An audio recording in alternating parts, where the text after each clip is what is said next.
In this session of Godonomics, we're going to talk about what would God say to John Keynes. You can't go to a Cub Scout, a tennis match, or a soccer game without people having an opinion about economics today, or at least questions about it. And as a pastor, I've gotten to see the real problems that occur when a family gets in massive debt. I've seen divorces, I've seen addictions, I've seen all kinds of real problems that occur when people don't play out God's wisdom in their personal, family, and certainly in a nation's finances.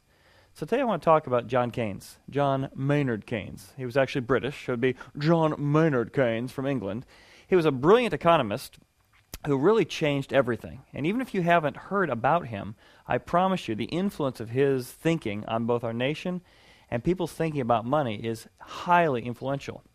Yet when you study what he taught, you find that both political sides in America follow his ideas. Herbert Hoover, FDR, George Bush, Clinton, Barack Obama, they all follow this way of thinking. And yet, his wisdom on the subject of money is almost the direct opposite of everything God taught on money. And that's a lot of the reason we're in such a problem as a nation today, is because we've gone with John Maynard Keynes over what Jesus and what God taught us. So let's talk about John Maynard Keynes.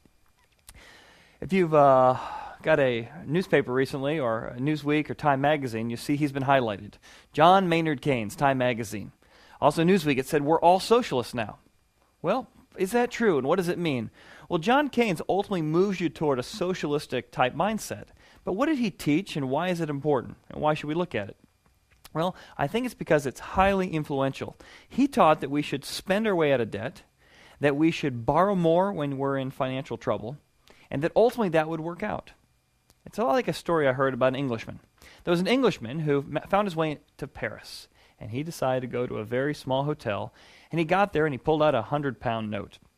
He put it on the desk. He said, "I'd like a room for the evening." And he made his way up, shaken but not stirred. He went up to look at his room, and the hotel owner was so glad to have this 100-pound note because he was in incredible debt. He had borrowed money, 100 pounds, to pay the butcher. So he runs to the butcher and he says, "Here's the 100 pounds I owe you. Thanks for the food last week. Appreciate it." The butcher says, "Thank you. Appreciate it. Thanks so much." The butcher then runs over to the baker and says, "Hey, I borrowed 100 pounds from you so I could get the food last week? Yeah, here's your money back." Whew, thank goodness. The baker then runs to his wife and says, "Honey, remember how we had that special night at the hotel to celebrate anniversary last week? Yeah. Can you run this 100 pounds back to the hotel clerk?" 100 pounds runs back to the hotel clerk. "Hey, thanks so much. Here's your 100 pounds back." Hotel clerk says, "I appreciate it. Thanks." Meanwhile, the Englishman doesn't really like the room. It's not up to his standards. He comes down the stairs. He goes, "Oh, the room is rubbish. Could I have my 100-pound note back?" The guy gives him his 100-pound note back, and he wanders off. Well, what just happened there? Suddenly, everybody's out of debt. There was an economic cycle that happened, but nobody produced anything. Nobody created anything, and yet everyone's better off? Something weird's going on here. And Keynesian economics does the same thing. There's this illusion of an economy, but underneath it's all built on borrowing and inflating and spending money you don't have. Let's review from last session. Godonomics is about producing. We produce a good or a service. We produce it in such a way to produce a profit. We think about other people's needs so that they will want to choose to buy our product. We profit from it. From our profits, we now have savings. Savings is having more money than it costs you to produce your widget or your gimmick or your service. From your savings, you can then make decisions about giving. You give to those who are poor and needy. You're able to invest in more jobs and more opportunities to provide more wealth and create more wealth. And you're able to spend on goods and services for yourself that other people have produced. It begins with producing, making something, profiting from it, savings, and then being able to do any of these three things. Now, Keynesian economics doesn't start with production. It starts with consuming. I want to consume. I want to buy. I want to get. Now, even if I don't have enough money saved to buy it, I need to consume to get it. Now notice, Godonomics is about focusing on others. It's always an outward focus, because if I don't put other people's needs ahead of my own, I go out of business. Savings. And I have savings, so what? I can invest in other people. It's a you-centered approach. Consumeronomics, or Keynesian economics, is a selfishly focused. It's all about me. I need to consume, but I have no money. I haven't produced anything. But I deserve it. I deserve more than I can afford. I deserve more because, I've worked hard my whole life. So I'm going to borrow. Where do I borrow from? Most families and marriages, it's I borrow from a credit card. The problem with a credit card is I enslave myself. What do you mean enslave yourself? It's just a credit card. Whenever you put your finances or your expenses on a credit card, you're enslaved because you have to pay back that principal plus interest. Albert Einstein said that compounded interest is the most powerful force in the universe because it builds and builds and builds and builds. Compounded interest in your savings works to your advantage. Your money builds and builds and builds and builds with compounded interest. But when you're borrowing, compounded interest works against you because your debt builds and builds into a snowball you can never catch up with. Why are we in the problems that we're in today as a country? If you go to U.S. debt clock, you can find out up to the moment how much money we have borrowed and consumed as a nation. As of this morning, we are $12 trillion in debt. If you don't know what $1 trillion is, don't worry, the government doesn't either. $12 trillion is a million. At this moment, that's how much we've borrowed. Now, how does a nation borrow? Like the U.S. government, we have a consumer-based economy. We're not producing nearly what we used to. We consume other people's production. So we borrow. A government has 3 ways it can borrow and get money. It can enslave itself by borrowing from other countries' savings, like we borrow from China and from Japan, but we have to pay them back, the principal plus interest over time. We inflate our currency, which we'll talk about in a later session, or we borrow the money from the producers, those people who are actually producing things, small business owners, large business owners. Those producers, we take from them through taxation so that we can keep our consuming services going on. So these are your choices. Enslaving yourself, inflating, or taxes. All 3 of which ultimately hurt the poor, because if you tax the producers, they don't produce as many jobs. If you inflate the currency, the money the poor have isn't worth as much. And if you borrow and enslave yourself to the future, you're enslaving not only this generation, but future generations to those payments. So this is Godonomics, and this is consumeronomics, or Keynesian economics. Now you're going to hear somebody say, Chad doesn't know what he's talking about. The Chinese and the Japanese have to keep loaning us money because they need us to consume their products. We are intricate. We are a pivotal part of the economy. They couldn't live without us. Well, Peter Schiff, who is an Austrian economist, which is the opposite of Keynesian economics, he has a great illustration on this. And it's an illustration about 5 castaways on an island. It's not Gilligan's Island. And it's an American and 4 Asians. And we'll make them, for the sake of this illustration, 2 Japanese and 2 Chinese. They get to the deserted island and they divvy up the jobs. How are we going to survive? How are we going to take care of ourselves? So the American, being the swaggart that he is, turns and says, I got a plan.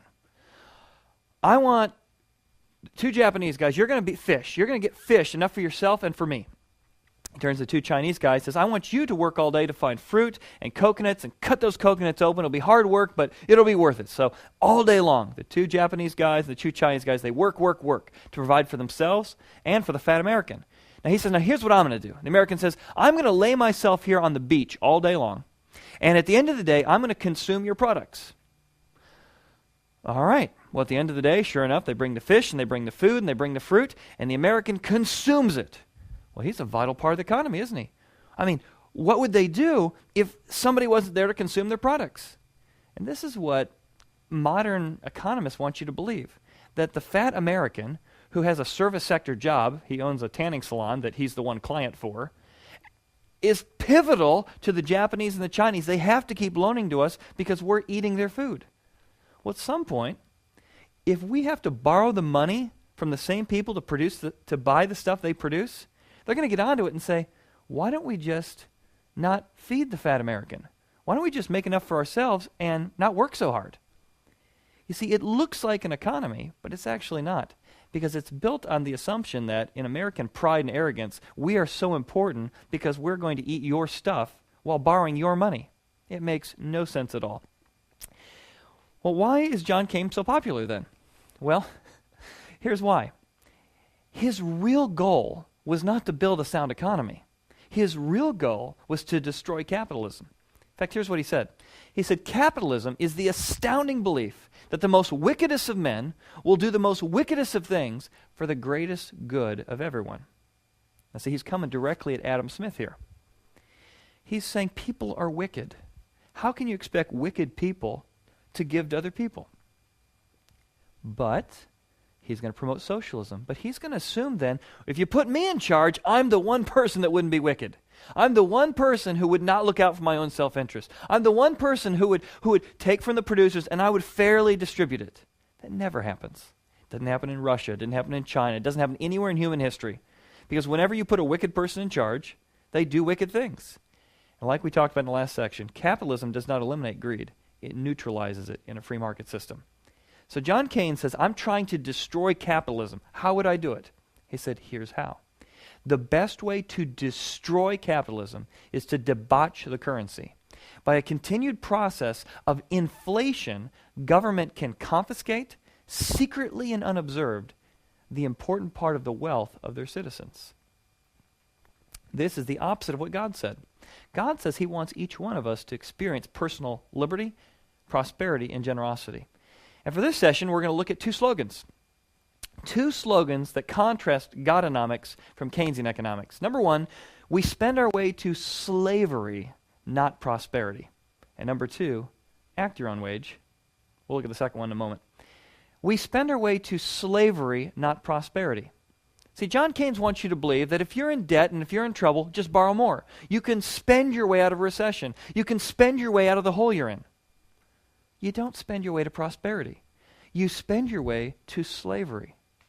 Maybe you had a grandma or grandpa, or maybe you had a mom or dad who had some common sense. And they turned to you and said, you know what? Thrift is important. If you're having your income go down, spend less. Find a cheaper way to do it. It was called common sense. It seems like anymore there's nothing common about common sense.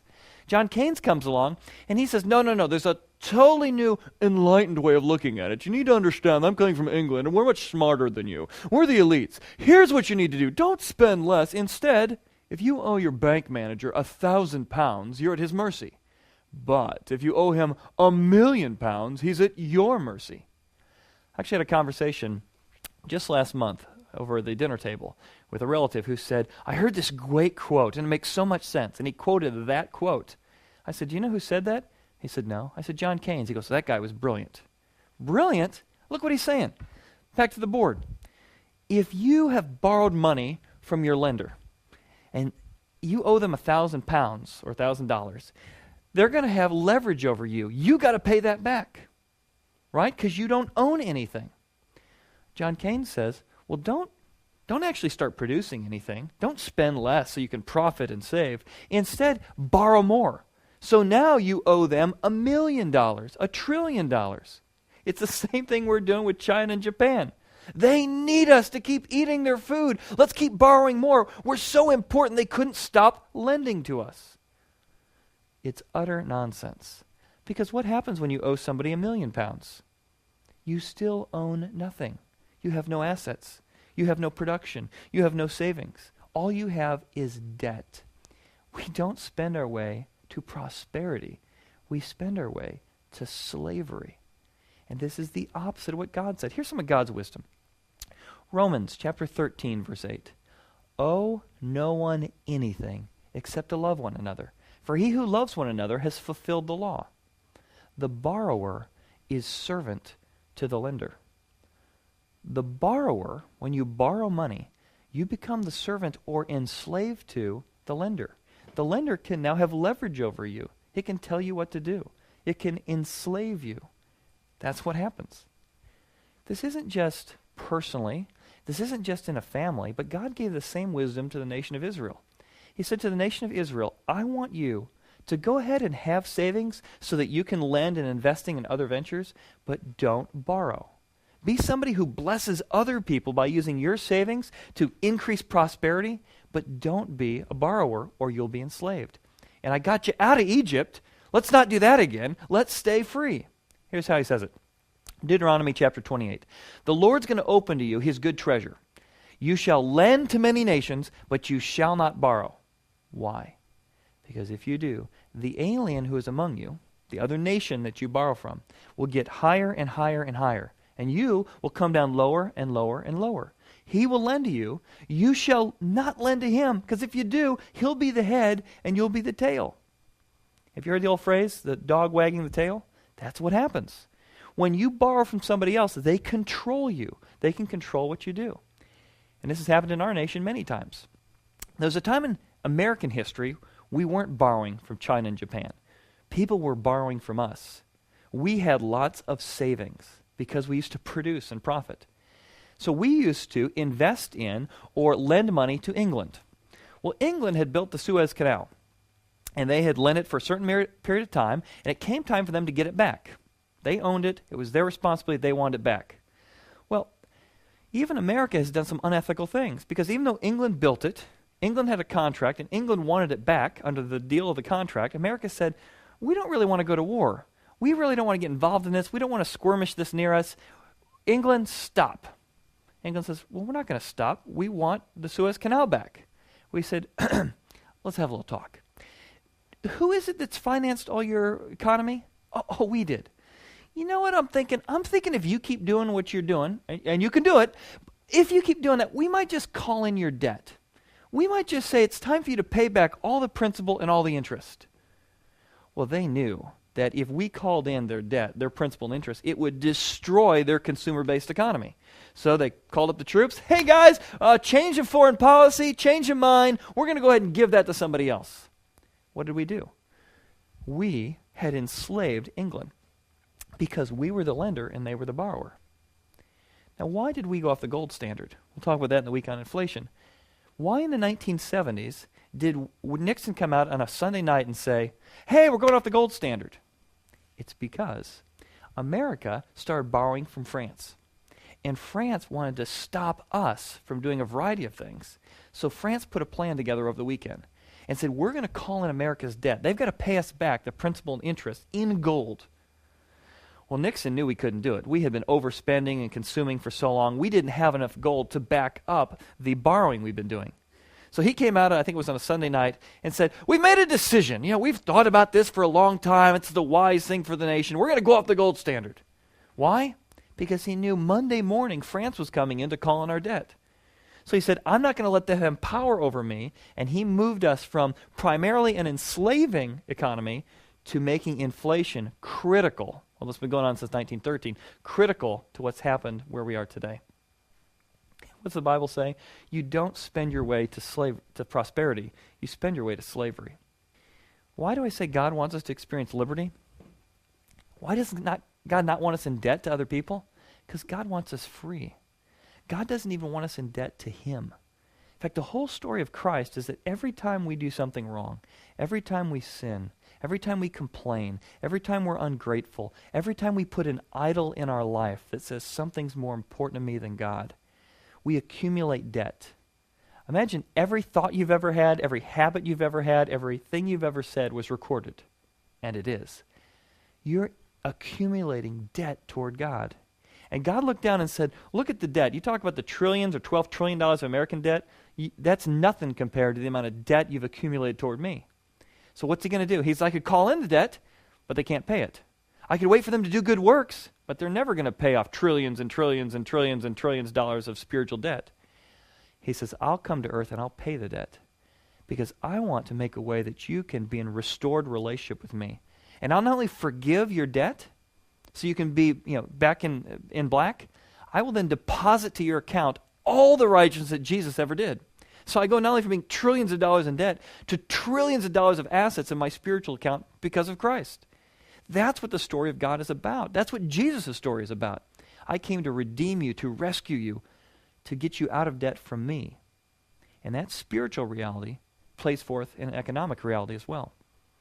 We spend our way to slavery, not prosperity. And the second slogan is act your own wage.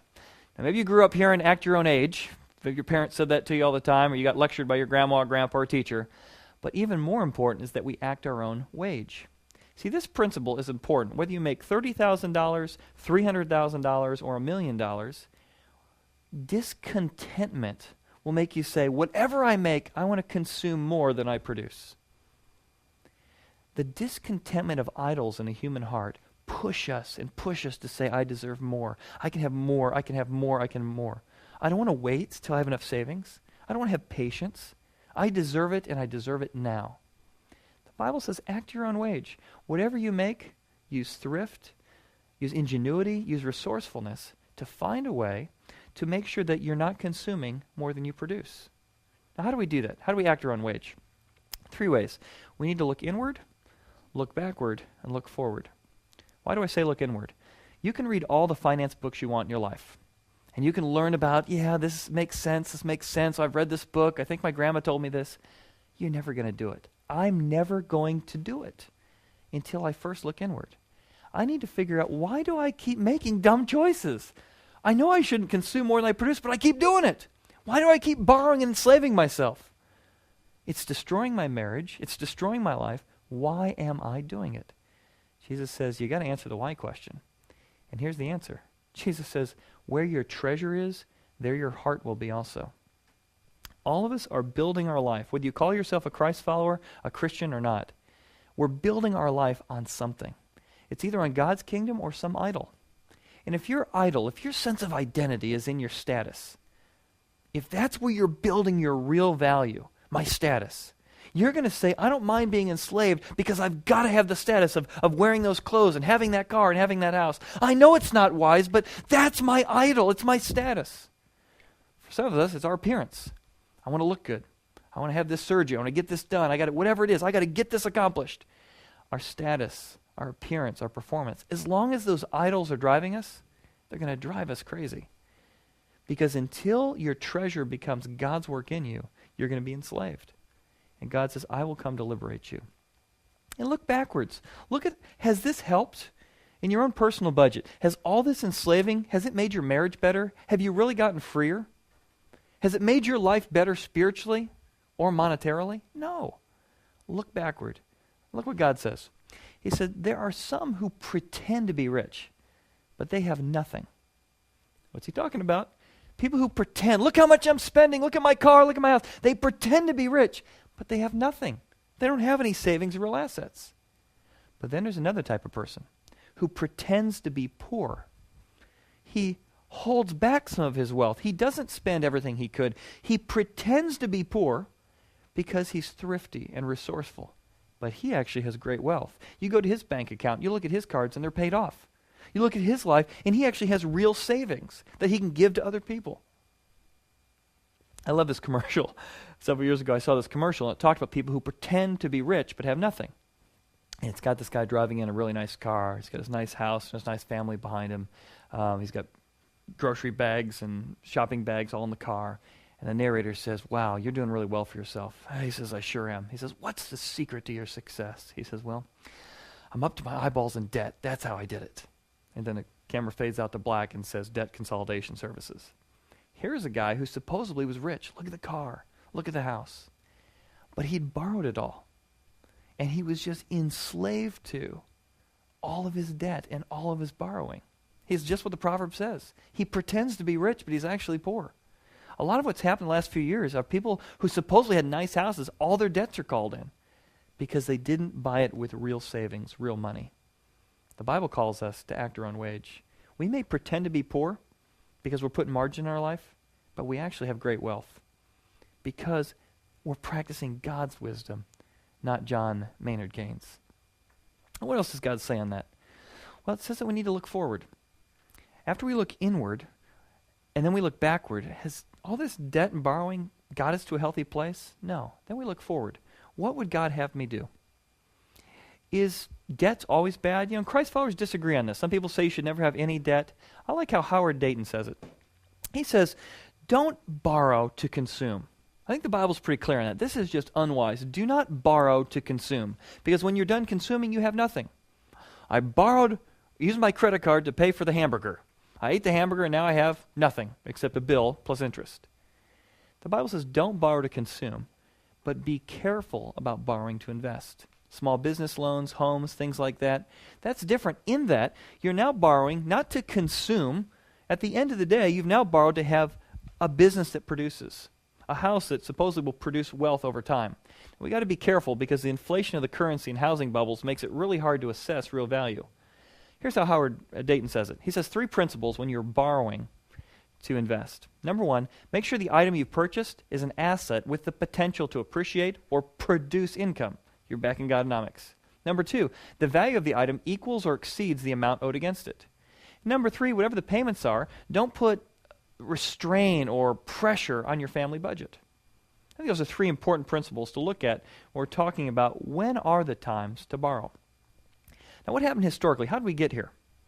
Well, see, back in 400 BC, Aristotle, he had an idea that the material world was evil. The Gnostic picked it up and gave this whole idea that spiritual good, material bad. Sort of, the old George Bush, spiritual good, material bad. Good, bad, good, bad. The Bible came along and said, no, the material world is good. God made it. He created it. He came into this world to be a real human being. The material world is good, and money is good.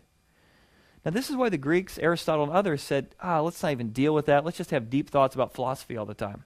The Christ followers came in and said, the material world is good. The problem is not money. The love of money can become an idol, but money is a good thing. It is something you can produce and profit from, and you can use money to do incredibly good things. Contrast that with Aristotle, who said it's sterile. He even said money was unproductive. Well, the Catholic Church picked up this idea, was influenced by it, and they said that any type of investment and charging of interest was bad. The Old Testament clearly talks about usury, excessive interest to exploit others as wrong. Well, the Catholic Church said, well, then all interest must be wrong. And so for years, even centuries, nobody took their savings, their capital, to invest in new business until John Calvin came along. John Calvin, again, one of the reformers, said, let's go back to the Scriptures and figure out if what we've heard from the church aligns with what we're reading in the Scriptures. And he said, the story of Jesus talking about the wicked servant who had the 1 talent? He said, Jesus said to him, you wicked servant, why didn't you take the talent and at least put it in the bank so it'd get some interest? God must not be anti-interest because he actually wanted the servant to do that.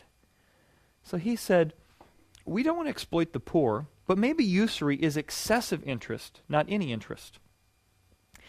Well, he took the golden rule and said, let's begin to apply the golden rule to how we think about interest. And here's how he said it. He said, reason does not suffer us to admit that all usury is condemned, without exception. That is only as to the poor. If we have to do with the rich, who are the rich? Anybody who has savings. If we have to do with the rich, the usury is freely permitted. Usury is not now unlawful.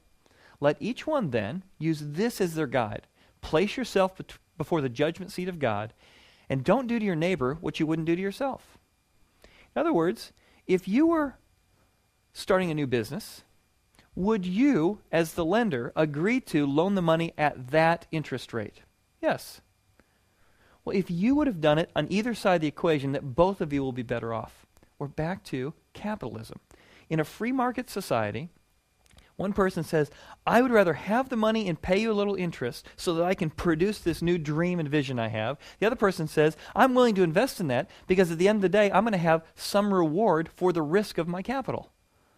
Well, this was unbelievable because now all the money and all the agriculture, all this capital that had been sitting dormant because no one wanted to risk without any reward said, let's start it.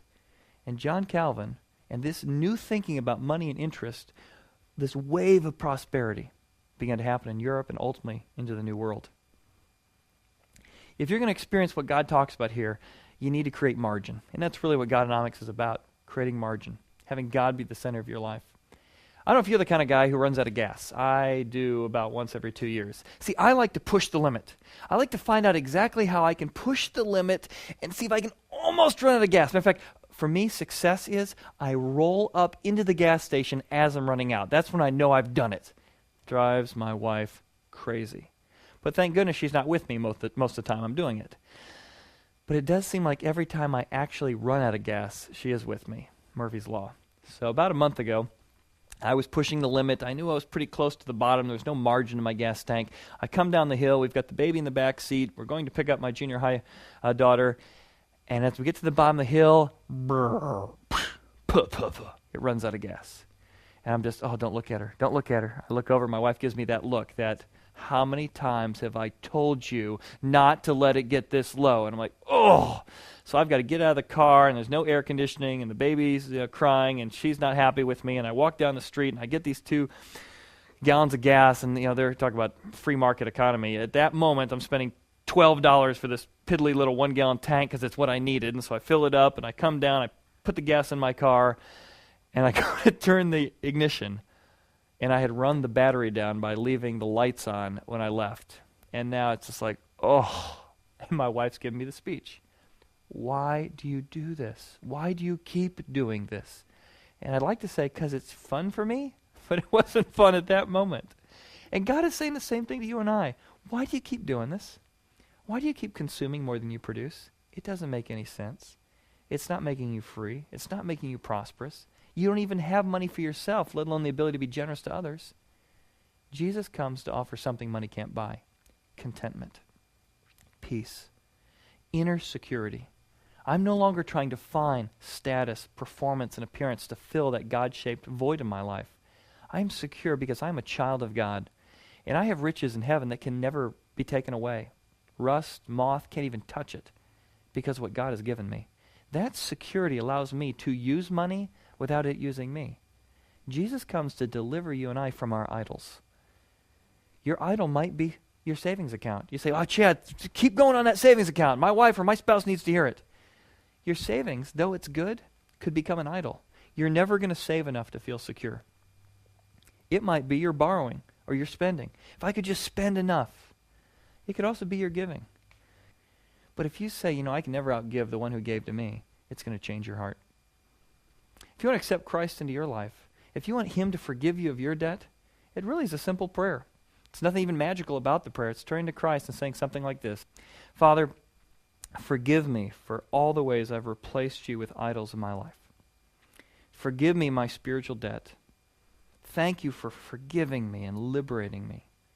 And thank you for making me a child of God. And Father, I want to put you first, and I want you to be the king of my life and to change me. And I want the liberty and prosperity that comes from living for you. In Jesus' name, amen. In session 3, we're going to build on this. And we're going to find out that FDR took most of John Kane's ideas, and he had an unprecedented ability to put them into practice. And that's in session 3.